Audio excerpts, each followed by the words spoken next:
అదొక మ్యూజిక్.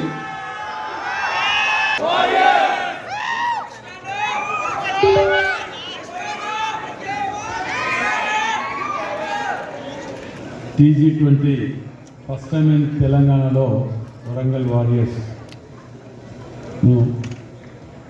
తీసుకున్నటువంటి వాణి గారు, వరుణ్ గారు, శ్రవణ్ గారికి ప్రత్యేకంగా ధన్యవాదాలు తెలియజేస్తున్నాం. వరంగల్ జిల్లా పక్షాన ముఖ్యమంత్రి గారు విద్య వైద్యం తర్వాత అతి ప్రాముఖ్యత ఇచ్చింది క్రీడలకు. వరంగల్లో క్రీడా హబ్ తయారు చేయాలనే ఆలోచనతోటి స్టేడియం కానివ్వండి, స్కూల్ కానివ్వండి అలాట్మెంట్ ఇవ్వడం జరిగింది.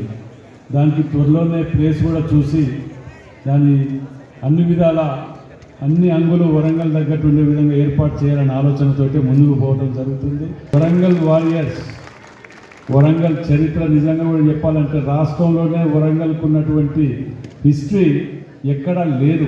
వరంగల్ వారియర్స్ దీన్ని కప్పు కనుక తీసుకొని రండి, నా 1 month శాలరీ నేను మీ యొక్క అంటే ఏదో ఇదేం చేసినట్టు కాదు, కానీ అవసరం ఉండే విధంగా వాటి యొక్క చిన్న వాటికి ఉపయోగపడే విధంగా నా 1 month శాలరీ కూడా ఇస్తానని చెప్పి మనవి చేస్తూ సెలవు తీసుకుంటున్నాను. Thank you.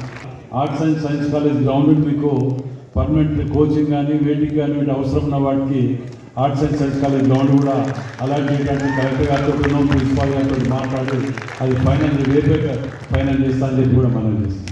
అట్లా వరంగల్ వారియర్స్ టీం మన వరంగల్ జిల్లాకు రావడం జరిగింది. ఏదైతే TG20 కార్యక్రమం లాస్ట్ వీక్లో ఆప్షన్ చేసి ప్లేయర్స్ని అందరినీ కొని వాళ్ళకు కొత్త అవకాశాలు ఉండాలని చెప్పేసి అయితే BCCI నిర్ణయం తీసుకుందో ఇది చాలా సంతోషం.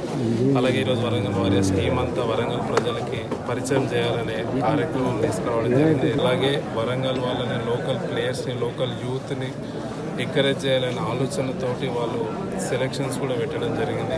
1, 2, 3 ఒక దాదాపు 300 మంది రావడం జరిగింది. దాంట్లో 6 to 7 ప్లేయర్స్ వీళ్ళు తీసుకొని వాళ్ళకు ఫీజు ఇచ్చి వాళ్ళ టీమ్ తోటి ట్రావెల్ చేసేలాగా కూడా మంచి ఆలోచనతోటి తీసుకోవడం, దాన్ని అందరం సపోర్ట్ చేయడం. త్వరలో సిరాజ్ కూడా వరంగల్కి రాబోతాడు.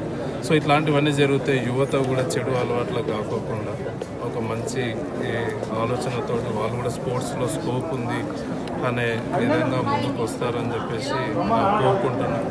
సో ఇది మంచి అవకాశం క్రికెట్లో. అలాగే మిగతా స్పోర్ట్స్లో కూడా ఇట్లాంటివి ఎంకరేజ్ చేయడానికి ఎమ్మెల్యే నాయన రాజేందర్ రెడ్డి గారు అలాగే నేను కూడా ముందుండి మీ మీడియా తరఫున కూడా ఇవన్నీ లైవ్ టెలికాస్ట్ చేయాలి మన మ్యాచ్ గురించి.